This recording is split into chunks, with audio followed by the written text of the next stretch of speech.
મહાનગરપાલિકા છેલ્લા 27 વર્ષથી ભાજપ શાસિત છે જામનગરમાં। જામનગરનો જે ત્રાહિમામ પ્રશ્ન છે એ જામનગર મહાનગરપાલિકા ભ્રષ્ટાચાર કરે છે। જામનગર મહાનગરપાલિકાની એક પણ કચેરી એવી નથી કે જ્યાં હાલમાં ભ્રષ્ટાચારનું એપિસેન્ટર ના બની હોય। જામનગરમાં હમણાં ખૂબ જ પ્રમાણમાં વરસાદ પડ્યો, જે રોડો બન્યા હતા એ રોડની જગ્યાએ હવે કાંકરીઓ હાથમાં આવે છે। આ ખુલ્લો ભ્રષ્ટાચાર છે।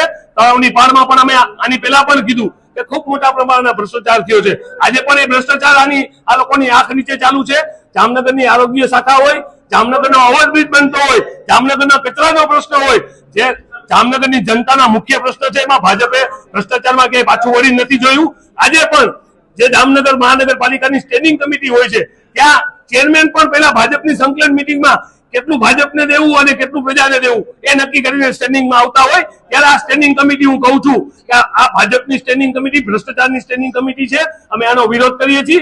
જનતા માટે લડવું પડે તો રોડ સુધી અને જેલ સુધી પણ ગયા છીએ ને પાછા જાસી।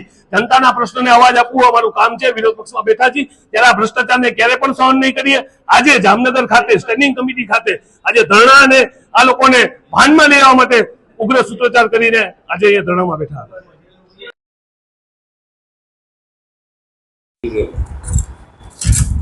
આજરોજ મળેલ જામનગર મહાનગરપાલિકાની સ્ટેન્ડિંગ કમિટીમાં કુલ 14 વિકાસ કાર્યો હતા, જેની કિંમત 5,40,00,000 જેવી થાય છે।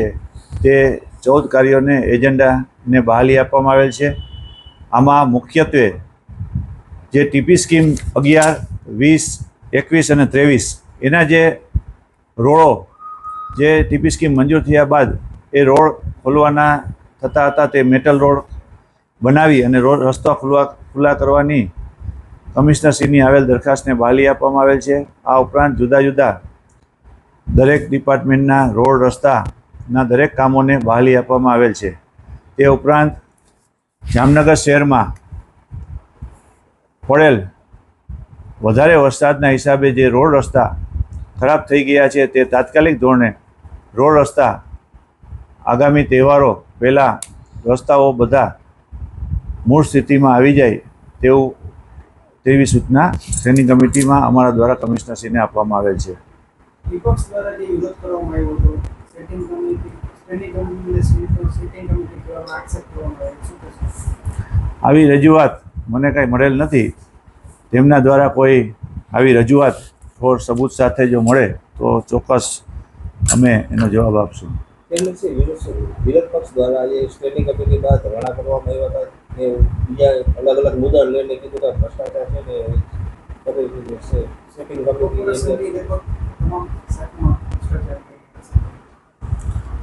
દરેક શાખાની બહાર